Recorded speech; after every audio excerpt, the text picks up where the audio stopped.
As forças armadas da Ucrânia atingiram um enorme depósito inimigo com dezenas de milhares de drones. Orbán colocou as tropas em prontidão de combate, elas vão proteger o oleoduto Druzhba. Armas nucleares em breve estarão na Ucrânia. De onde e para que Putin tirou esse fake? As forças armadas da Ucrânia entraram na retaguarda do inimigo e destruíram o posto de comando. Isso precisa ser visto. Dezenas de oficiais, 200. Novo nível da defesa antiaérea ucraniana, todos os mísseis foram abatidos durante o último ataque. No Kremlin, todos estão em choque. Isso precisa ser visto. Robôs das Forças Armadas da Ucrânia destroem uma unidade inteira de russos. Putin quer viver até os 150 anos. Já estão fabricando peças sobressalentes para ele. Fizeram um novo coração. Não haverá paz. Putin está se preparando para anunciar uma nova onda de mobilização. Chega a Londres em 8 minutos. O Kremlin ameaça com um novo míssil que chamaram de Filho do Avelã. A Ucrânia expande o complexo militar industrial e abre uma fábrica de drones no Reino Unido. Como o governador Gladkov foi mandado embora bem na rua, spoiler, foi alto. Na Rússia, a celebração da Maslenitsa foi chamada de nazismo, e quem comemorava era colocado em carros de polícia. Saudações. Meu nome é Katerina Nesterenko, e agora mesmo vamos às principais notícias. Mas antes, deixe seu like neste vídeo e inscreva-se no nosso canal para que a gente não se perca mais aqui pelo YouTube. Os dutos de gás já não estão mais em alta. Agora, os militares russos se deslocam pelo subsolo na linha de frente. Os propagandistas russos mostraram uma cidade subterrânea das Forças Armadas da Rússia, supostamente na zona de combate. No coração do posto de comando subterrâneo, há um centro de situação com dezenas de monitores que recebem em tempo real imagens de drones, batedores e drones de ataque. Pelo vídeo, o túnel é tão grande que é possível passar de carro por ele. Segundo os correspondentes militares russos, as comunicações subterrâneas levam ao posto de comando da 36ª Brigada, que supostamente está enterrado a cerca de 3 metros de profundidade e coberto por uma poderosa cúpula protetora de concreto, toras e terra. Se isso é realmente assim, ainda é uma questão em aberto.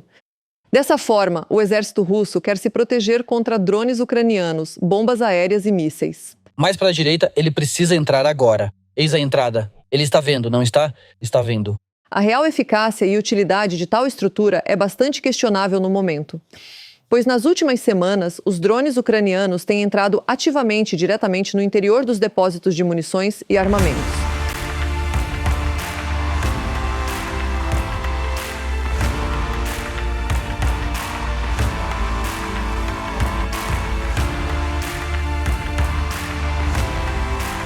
Mas a defesa da Ucrânia também atua manualmente. Forças especiais ucranianas, ao norte de Slobozansky, infiltraram a retaguarda inimiga e usaram explosivos. Como resultado, vários ocupantes morreram e a rota de infiltração no setor foi cortada.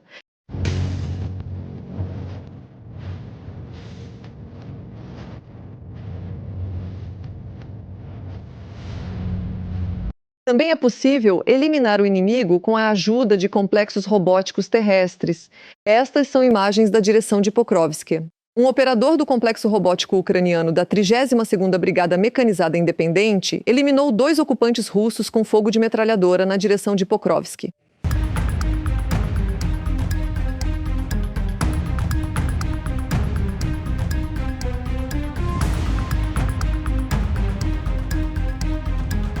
Eu nunca deixo de me admirar com a coragem e o heroísmo dos soldados ucranianos.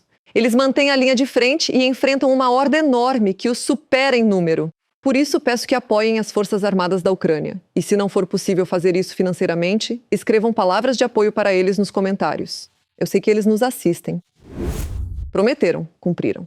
As mudanças anunciadas no funcionamento da defesa antiaérea ucraniana já começaram. Segundo o conselheiro do ministro da Defesa, Serhiy Sternenko, começaram mudanças sistêmicas para aumentar a eficácia da defesa antiaérea ucraniana. E isso não são apenas palavras. Durante o ataque russo, em 26 de fevereiro, todos os mísseis de cruzeiro e antinávio lançados pelo regime de Putin contra a Ucrânia foram completamente abatidos. Durante os últimos ataques aéreos, a porcentagem de mísseis de cruzeiro inimigos abatidos aumentou significativamente. Também está crescendo o número de interceptações de drones de ataque. Este é apenas o começo das mudanças sistêmicas para aumentar a eficiência no uso dos recursos disponíveis implementadas pelo Ministério da Defesa. Mas, ao mesmo tempo, surgiu uma nova ameaça. pela primeira vez, um drone russo com fibra óptica chegou até Kharkiv. Essas são ameaças reais que teremos que resolver tecnologicamente. A detecção baseada em guerra eletrônica não funcionará aqui. Os radares podem ajudar, mas no caso de voos baixos de FPV, eles também não são uma solução definitiva. Acústica? Talvez?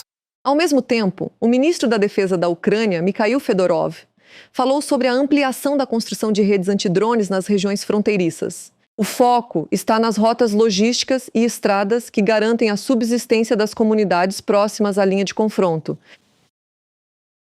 Só no último mês, aumentamos a velocidade de 5 km por dia em janeiro para 12 km em fevereiro.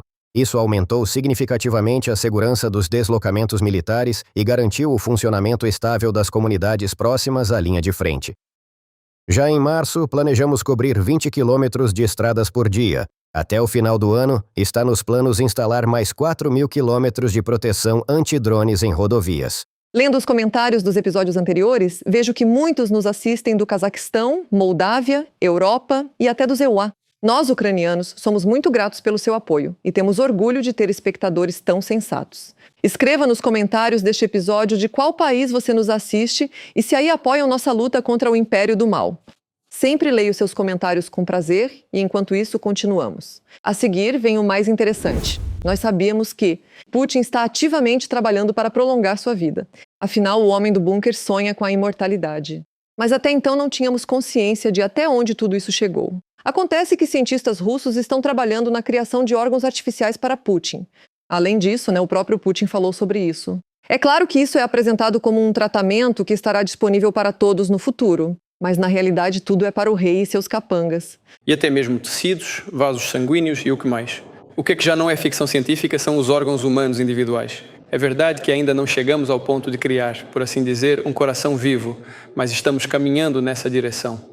Interessante. Putin não está trabalhando na criação de um cérebro artificial. Há muitas pessoas na Rússia que poderiam usá-lo agora mesmo. Mas vamos continuar com as notícias científicas do ditador.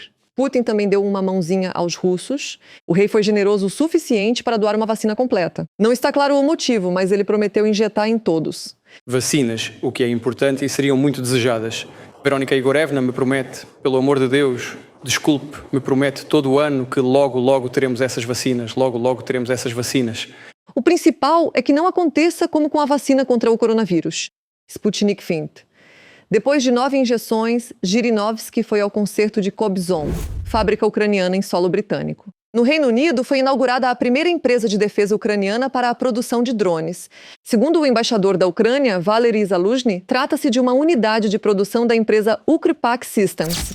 A Ucrânia luta sob constantes ataques de mísseis, destruição de infraestrutura e ameaças à produção. E nossos engenheiros criam soluções que nascem diretamente da experiência do fronte. Eles aprimoram os sistemas não com base em pesquisas teóricas, mas a partir dos resultados de aplicações reais em combate. Por isso, o lançamento da produção no Reino Unido tem uma lógica estratégica profunda. E embora a produção seja integrada ao ecossistema de defesa do Reino Unido, o Centro de Expertise em Engenharia permanece na Ucrânia. Isso, assim como outras empresas ucranianas no exterior, abre um novo nível de parceria, onde os aliados não apenas se apoiam mutuamente, mas constroem juntos uma base industrial unificada de segurança. Já ouço o lamento dos propagandistas. Afinal, isso significa que não é só o Ocidente que fornece armamentos à Ucrânia, mas a Ucrânia também está expandindo seu complexo industrial militar, inclusive no exterior. O Reino Unido e a França estão trazendo mísseis e bombas para a Ucrânia. Estamos falando das bombas Hammer e dos mísseis LMN. O que são esses armamentos e como eles podem influenciar a situação? Vamos assistir. Este é um ataque a um depósito de munições e as posições dos ocupantes com bombas AASM Hammer na região de Belgorod. O lançamento foi realizado a partir de um caça MiG-29. A AASM Hammer é uma bomba aérea guiada com ogiva de 250 quilos, um análogo reduzido das KBs russas. Atualmente, a França está preparando entregas recordes de bombas aéreas guiadas AASM Hammer para a Ucrânia. Isso foi informado pelo Ministério da Defesa. A Ucrânia e a França continuam trabalhando para alcançar um nível recorde de fornecimento de bombas aéreas guiadas AASM Hammer para o nosso país. Nas forças aeroespaciais da França, as bombas aéreas AASM Hammer podem ser utilizadas em uma variedade de aeronaves. Em particular, elas são compatíveis com o F-16, Dassault Rafale, Mirage 2000D e outros. Nas forças aéreas das Forças Armadas da Ucrânia, essas bombas aéreas foram adaptadas para lançamentos a partir de aviões MiG-29. Ministério da Defesa da Ucrânia. Graças ao módulo de guiagem com orientação inercial, por satélite a laser ou infravermelha, essas bombas atingem o alvo com um desvio de até 10 metros. O propulsor permite destruir alvos inimigos a uma distância de até 70 quilômetros, por isso as aeronaves podem lançá-las a uma distância segura. Em 2025, as forças aéreas ucranianas realizaram ataques sistemáticos com mísseis AASM Hammer, não apenas contra alvos militares na parte ocupada da Ucrânia, mas também nas regiões de Kursk e Belgorod. A França está aumentando significativamente a produção dessas bombas aéreas. Ao longo de 2025, foram lançados 1.200 AASM Hammer, contra 830 em 2024. As primeiras 50 bombas aéreas guiadas foram entregues à Ucrânia ainda no início de 2024. E essas não são todas as boas notícias para a defesa do céu ucraniano contra os constantes ataques de drones. O Reino Unido irá fornecer 1.000 mísseis interceptadores LMN. Isso foi anunciado pelo Ministério da Defesa britânico. O Reino Unido planeja fornecer mais 1.000 mísseis leves multifuncionais fabricados em Belfast, que serão fundamentais para proteger a infraestrutura e as cidades ucranianas contra o aumento dos ataques de drones e mísseis por parte da Rússia. Ministério da Defesa do Reino Unido. Além disso, a Ucrânia receberá sistemas de defesa antiaérea no valor de quase 600 milhões de dólares. Além disso, nos próximos meses, o Reino Unido fornecerá a Kiev mais 1.200 mísseis de defesa aérea e 200.000 munições de artilharia no âmbito do consórcio Air Defense. No 4º aniversário do início da invasão em grande escala, o primeiro-ministro britânico Keir Starmer declarou que a Ucrânia pode contar com a ajuda do seu país até a vitória final. Nesta triste data, nossa mensagem ao povo ucraniano é simples. O Reino Unido está com vocês mais forte do que nunca. É por isso que hoje anunciamos um novo apoio e continuaremos a apoiar a Ucrânia pelo tempo que for necessário. Além de vários tipos de mísseis no novo pacote de ajuda, o Reino Unido fornece 27 milhões de dólares para apoio energético, reparos e novas instalações, além de 7 milhões e meio em ajuda humanitária para as comunidades da linha de frente. Você não vai acreditar, mas finalmente foi encontrado na Rússia um funcionário que não tiveram medo de mandar. O bilhete premiado ficou com o governador da região de Belgorod, Vyacheslav Gladkov. Recuperando-se da humilhação inacreditável, o funcionário contou que de manhã pediu a um morador local para levá-lo até o trabalho, mas este se recusou. O governador ficou tão chateado que quase chorou e acabou se atrasando para o trabalho. Bom dia, queridos amigos. A mensagem matinal de hoje está atrasada. Peço desculpas. Motivos justificáveis, ao que me parece. Estava voltando de uma viagem de trabalho, o trem quebrou e parou não muito longe de Belgorod. Desci, tentei encontrar um carro, vi um morador, pelo que entendi, era ou da própria vila ou de vilarejos próximos. Me apresentei, pedi para ir até a passagem de nível, acho que eram uns 600 ou 700 metros, não era longe, porque a passagem estava fechada. Lá já estava esperando um carro, que foi enviado para o resgate por Oleg Alexandrovich Medvedev, chefe do distrito de EKB.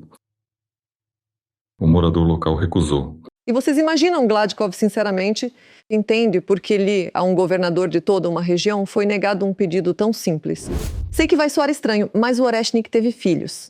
Para ser exato, um filho. Foi assim que na Rússia chamaram o novo míssil baseado na antiga arma milagrosa de Putin, filho do Oreshnik. Sobre sua criação, o modelo britânico Mail contou a um correspondente russo do Komsomolskaya Pravda. Agora, a mídia russa em peso escreve que o Ocidente está horrorizado com o novo desenvolvimento da Rússia. Afinal, o filho do Oreshnik pode chegar a Londres em apenas 18 minutos. Mas considerando a experiência da Rússia no uso de mísseis mais simples, no final das contas, na televisão são 8 minutos até Londres, mas na realidade são apenas alguns minutos até o campo russo mais próximo. Como, aliás, já aconteceu, por exemplo, na noite de 26 de fevereiro, quando um míssil russo K-22, que voava para atacar a Ucrânia, acabou caindo na região de Briansk. Na Rússia, parece que até os mísseis têm problemas com geografia. A máquina repressiva russa errou feio e condenou a pessoa errada. Não que essa seja a primeira sentença injusta, mas desta vez os agentes de Putin se superaram. Na Federação Russa, multaram um cientista político pró-Kremlin, que apoia Putin, um certo Sergei Markov. Ele foi considerado culpado, segundo o artigo sobre atividades de agentes estrangeiros, e multado em 35 mil rublos. No tribunal, ele estava usando uma camiseta com a frase "Pela Rússia". Como dizem por aí, a revolução devora seus próprios filhos. O circo em torno do oleoduto Druzhba está ganhando força. Após declarações contundentes sobre chantagem energética, o primeiro-ministro da Hungria, Viktor Orbán, anunciou o deslocamento de tropas próximo a instalações energéticas-chave. O governo da Ucrânia está pressionando a Hungria e a Eslováquia por meio de um bloqueio de petróleo. Eu ouvi os relatórios dos Serviços de Segurança Nacional. Vejo que a Ucrânia está preparando novas ações para prejudicar o funcionamento do sistema energético húngaro. Por isso, dei ordem para reforçar a proteção da infraestrutura energética crítica. Isso significa que vamos posicionar soldados e equipamentos para repelir ataques próximos aos objetos energéticos prioritários. A polícia fará patrulhas reforçadas ao redor de determinadas usinas elétricas, estações de distribuição e centros de controle. E no distrito de Szabolcs-Szatmár-Bereg, ordenei a proibição de voos de drones. A Hungria não pode ser chantageada.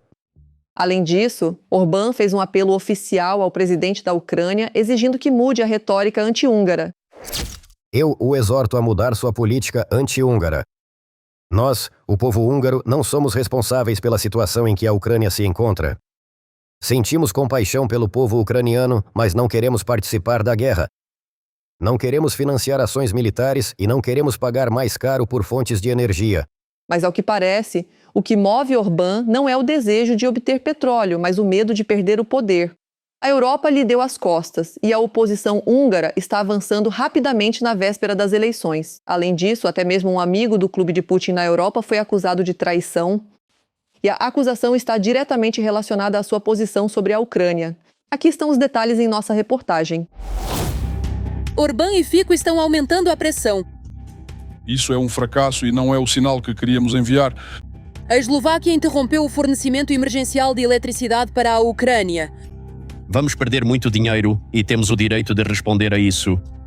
Como resultado da interrupção do fornecimento emergencial de eletricidade para a Ucrânia, pode acontecer que em um hospital, onde estarão operando feridos após um ataque russo, não haja luz.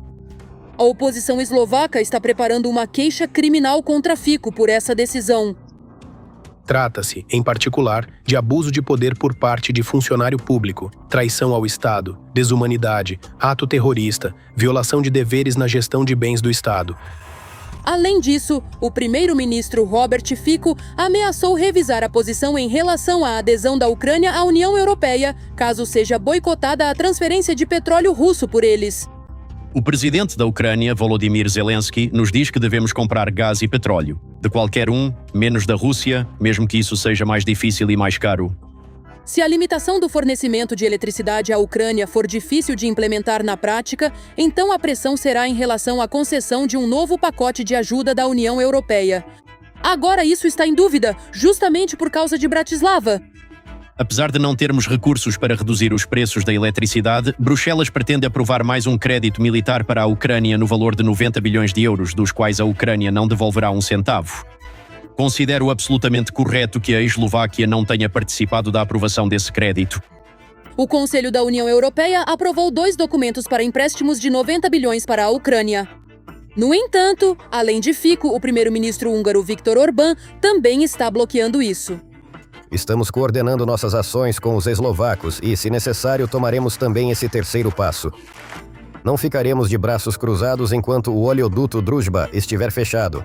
Garantiremos o fornecimento de combustível para a Hungria e tomaremos as contramedidas necessárias até que o abastecimento seja retomado. O presidente do Conselho Europeu, Antônio Costa, acusou a Hungria de chantagem. Eu escrevi ao primeiro-ministro Orbán que a Hungria está violando o princípio da cooperação justa e aberta. E a exortei a aderir imediatamente à implementação da decisão tomada pelo Conselho Europeu. Orbán e Fico entendem muito bem que a Ucrânia não tem relação com os danos ao oleoduto. Druzhba. O ministro das Relações Exteriores, Andriy Sybiha, declarou que a Ucrânia quer resolver os conflitos. Está pronta para um encontro direto entre o presidente Volodymyr Zelensky e Orbán, mas ainda não recebeu uma resposta positiva. Fico e Orbán usam o tema do petróleo e da guerra para obter dividendos políticos relacionados às próximas eleições parlamentares na Hungria, onde a posição de Orbán foi significativamente... Ela ficou completamente abalada e profundamente chocada com tudo o que aconteceu naquele momento. O atual primeiro-ministro da Hungria tenta fortalecer sua posição usando uma retórica dura em relação à Ucrânia e à União Europeia. O governo da Hungria, que exerce a sua autoridade administrativa a partir de Budapeste, é o órgão responsável pela gestão das políticas internas e externas desta nação situada na Europa Central. Está há 16 anos nas mãos de Orbán. Ele continua transferindo a responsabilidade para um inimigo externo imaginário. O impasse de Bruxelas é o TISA. Em troca de alguns tapinhas nas costas e imunidade, eles concordarão com acordos com Bruxelas e cumprirão todas as suas exigências. Eles dirão sim à guerra, ao financiamento da Ucrânia, ao assentamento de imigrantes e à propaganda de gênero. O partido TISA, liderado por Peter Mader, está à frente da força política de Viktor Orbán. Isso pode ser chamado de um momento histórico para o país. Provavelmente agora esta é a principal história na Europa. Todos os olhos, é claro, estão voltados e todas as apostas estão nessas eleições de abril, porque isso pode mudar radicalmente a situação e trazer de volta ao poder as forças pró-europeias na Hungria. Finalmente, isso encerraria o assunto de que toda vez que qualquer sanção ou medida de apoio à Ucrânia é adotada na Europa, isso acontece com tanta dificuldade. Esse centro de resistência pode finalmente desaparecer. A manutenção do poder é uma questão de liberdade pessoal. E Robert Fico está no mesmo barco que seu colega. Mas eles próprios correm o risco de perder o financiamento dos fundos europeus, já que tanto a Eslováquia quanto a Hungria dependem em grande parte da ajuda da União Europeia.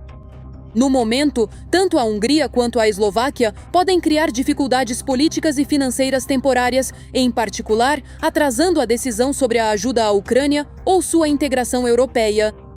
Mas a União Europeia sempre pode aplicar o artigo 7, que permite suspender o direito de voto de um Estado-membro. Armas nucleares em breve estarão na Ucrânia.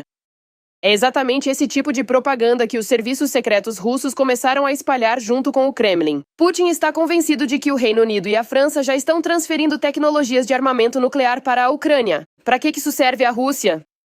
Isso pode ser um pretexto para um ataque nuclear? E é realmente possível que a Ucrânia recupere armas nucleares? Vamos contar tudo isso em nossa reportagem. Armas nucleares estão indo para a Ucrânia. Foi exatamente isso que declarou o Serviço de Inteligência Externa da Rússia. O Reino Unido e a França estão se preparando para armar Kiev com uma bomba nuclear, informou o SVR da Rússia. Os britânicos e franceses querem disfarçar a transferência de armas nucleares para Kiev como se fosse um desenvolvimento próprio da Ucrânia. Naturalmente, essa é uma informação falsa, inventada pela própria Rússia. Essa informação já foi desmentida tanto pela França quanto pelo Reino Unido. Esta é uma tentativa clara de Vladimir Putin de desviar a atenção de suas ações monstruosas na Ucrânia. Não há um pingo de verdade nisso. Você provavelmente viu hoje de manhã as palavras do primeiro-ministro, nas quais ele reconheceu a incrível resistência dos ucranianos. Continuaremos nossos esforços para garantir uma paz justa e duradoura. Aliás, a China também declarou que não possui informações relevantes sobre isso. O ditador também entrou nessa farsa. Putin, para continuar promovendo isso entre as massas, até saiu do bunker para fazer seu comentário. Bem, agora já está circulando na mídia, provavelmente são as tentativas deles. Ou a intenção de usar até mesmo algum componente nuclear. Eles provavelmente entendem como isso pode acabar. Agora, nossas informações operacionais também estão sendo divulgadas na mídia de hoje. Hoje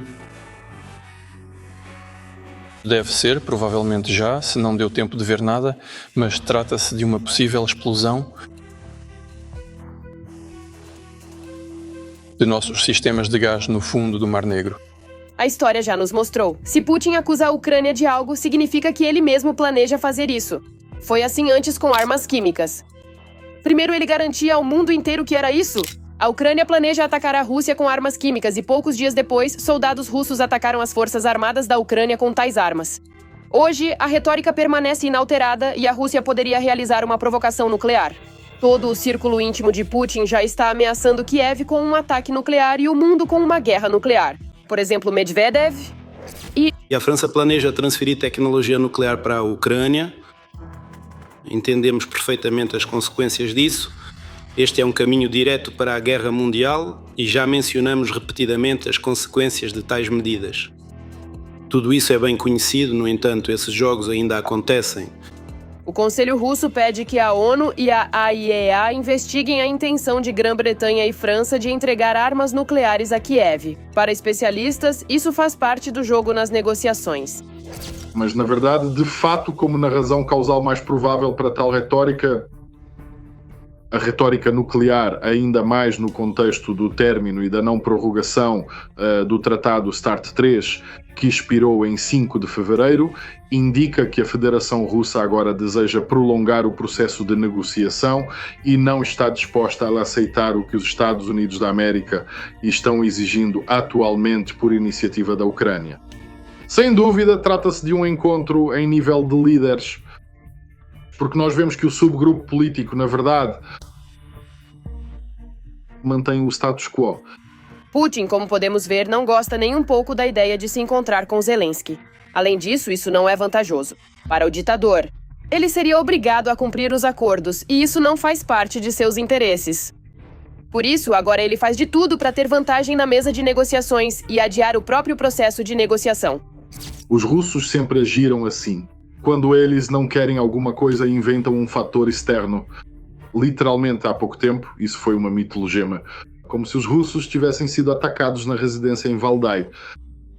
Enfim, a Rússia já usou esses métodos mais de uma vez. Além disso, é uma maneira bastante tola de agravar ainda mais as já difíceis relações entre o Reino Unido e os UMEA. Além do mais, isso pode desmoralizar ainda mais a população ucraniana. É nisso que os serviços secretos russos apostam muito. E é difícil acreditar que uma sensação nuclear dessas tenha sido publicada por acaso justamente no aniversário do início da guerra em grande escala contra a Ucrânia. Dessa forma, Putin encerra a pergunta para seu povo sobre por que demorou tanto. A Rússia alega que componentes nucleares podem ser importados para a Ucrânia, para que Kiev pudesse criar armas nucleares em seu próprio território. E é bem possível que a Ucrânia recupere seu status de potência nuclear, pois poderia criar seu próprio arsenal nuclear com base nesses componentes. Esta poderia ser considerada uma boa opção, no contexto de garantir a segurança regional. Isto é, assegurando a subsequente não agressão futura por parte da Federação Russa. Isso certamente seria bom, mas, em qualquer caso, essa garantia de segurança só seria implementada depois que fosse alcançado um cessar-fogo, ou seja, uma trégua abrangente com a participação dos Estados Unidos no monitoramento, na formalização de um contingente de paz por parte dos países da coalizão interessados e assim por diante. Ou seja, para falar sobre a colocação de armas nucleares estrangeiras no território da Ucrânia, é necessário, consequentemente, protegê-las e garantir sua segurança. Mas ainda há um porém? O alto custo para guardar e manter mísseis nucleares em condições de guerra. Para a Ucrânia, isso é muito caro. O controle internacional e o próprio governo ucraniano negam a intenção de restaurar o status nuclear. Por isso, as conversas sobre armas nucleares para a Ucrânia são impossíveis e só servem para Putin, que tenta manipular o mundo inteiro. Putin está preparando uma nova mobilização. Nos EUA, os verdadeiros planos foram revelados. O ditador russo Vladimir Putin pode estar preparando o terreno para uma nova onda de convocações limitadas de reservistas, tentando suavizar antecipadamente a reação pública a uma possível redução dos pagamentos aos militares. Essa conclusão foi feita por analistas do Instituto para o Estudo da Guerra. O motivo para essa avaliação foi o encontro de Putin em 23 de fevereiro com as viúvas de militares russos mortos na Ucrânia. Aqui estão os detalhes. Em Moscou, ocorreu uma série de eventos com a participação de Vladimir Putin que hoje estão sendo analisados. Não apenas como parte da agenda oficial, mas também como um possível sinal dos planos futuros do Kremlin na guerra contra a Ucrânia. Prezados camaradas, continuaremos o trabalho em larga escala para fortalecer o Exército e a Marinha, levando em consideração o desenvolvimento da situação internacional. Na capacidade de vencer juntos por objetivos comuns reside a força colossal do nosso Exército e da nossa sociedade multinacional. No dia 23 de fevereiro, no Dia do Defensor da Pátria, foi realizada no Kremlin uma cerimônia de entrega de condecorações estatais aos participantes da chamada Operação Militar Especial. Vários militares receberam o título de Heróis da Rússia e outros receberam a Ordem da Coragem. A Rússia luta pelo seu futuro, pela independência, pela verdade e pela justiça. Praticamente logo após a cerimônia de premiação, Putin realizou mais um encontro, desta vez com as viúvas dos militares russos mortos. Vocês, como familiares de nossos militares e oficiais, sempre terão uma ligação direta com este dia, 23 de fevereiro. Pátria.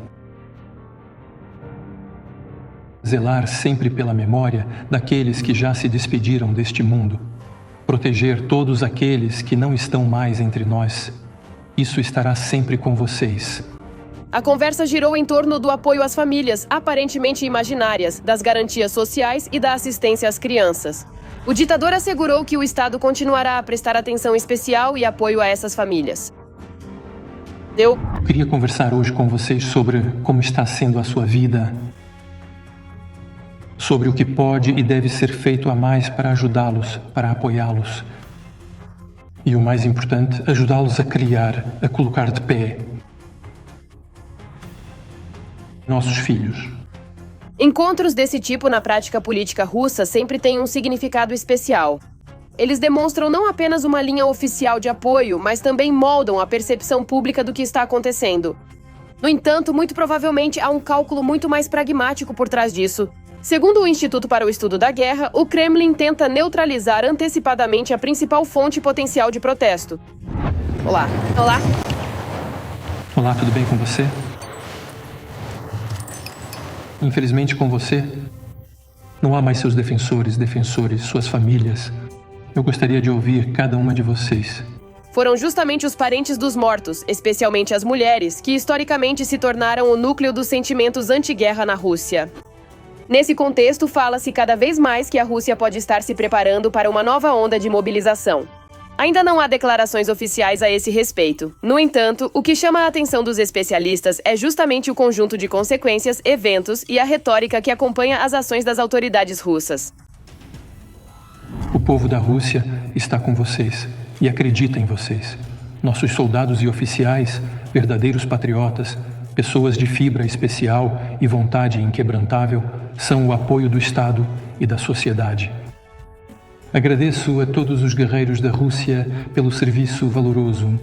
É justamente por isso que chama a atenção o aumento da retórica militar, os encontros públicos regulares com participantes da guerra e suas famílias, assim como a manutenção da alta intensidade das ações de combate. Por enquanto, são apenas avaliações e suposições. No entanto, o que acontece em Moscou é cada vez mais visto como parte de uma estratégia mais ampla. E nesse contexto, a principal questão permanece em aberto. O Kremlin se limitará aos recursos disponíveis atualmente? Ou será que o país poderá enfrentar uma nova fase de mobilização num futuro próximo? A Rússia luta não apenas contra telegramas e oposição, mas também contra panquecas.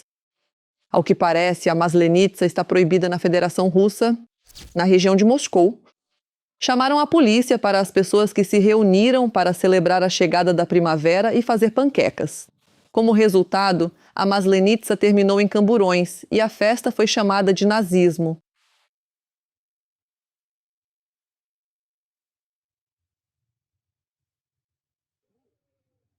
Ah, que porcaria é essa? Coloque as suas mãos para cima. Imediatamente.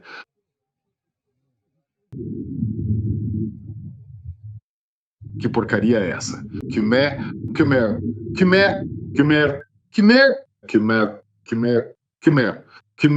Os símbolos da maslenitsa, panquecas, bonecos de inverno, festas, de repente se transformaram em atividade suspeita. É assim que acontece. Hoje você faz panquecas e amanhã já está explicando por que se reuniu em grupo na floresta sem autorização das autoridades. É assim a democracia de Putin. Agora, no Kremlin, eles têm medo até mesmo do folclore. É isso por hoje. Deixe seu like neste vídeo e não se esqueça de se inscrever no nosso canal. Ucrânia Hoje, para não perder nossos próximos episódios. Até a próxima!